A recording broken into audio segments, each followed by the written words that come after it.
చూడండి ఫ్రెండ్స్, మీకు డౌట్ రావచ్చు ఇక్కడ వాళ్ళు ఎలా ఐస్ రిమూవ్ చేస్తారని చెప్పి. అందుకే మీకోసం వీడియో తీస్తున్నాను నేను. చూడండి పాపం అతను ఎలా ఐస్ రిమూవ్ చేస్తున్నారు. ఎందుకంటే ఈరోజు నైట్ ఐస్ రెయిన్ పడుతుంది. మళ్ళీ ఇప్పుడు స్నో అక్యుములేట్ అయ్యి ఐస్ రెయిన్ అక్యుములేట్ అయిందంటే అది రిమూవ్ చేయడం చాలా కష్టమవుతుంది. అందుకే అతను ఇప్పుడే స్నో రిమూవ్ చేసుకుంటున్నారు. ఇది మా ఇంటి ముందు ఒక అతని పరిస్థితి. బట్ ఇట్స్ ఓకే, ఇక్కడ ఇవన్నీ కామన్. బట్ కానీ ఈసారి మాకు ఎక్కువ స్నో పడుతుంది, అందుకే కొంచెం ఇంట్రెస్టింగ్. చూడండి అతను ఎట్లా ఒక ఐస్ స్క్రాపర్ ఉపయోగించి ఎట్లా ఐస్ రిమూవ్ చేసుకుంటున్నారు. నేను అతన్ని అడిగాను వీడియో తీసుకోవచ్చు అని చెప్పి, నాకు వీడియో తీసుకోమన్నారు.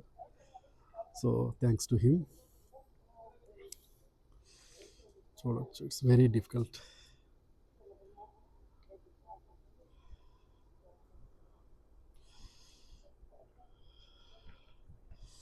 చూడండి ఐస్ స్నో కూడా ఎంత ఐస్లా పడుతుంది చూడవచ్చు మీరు ఇక్కడ.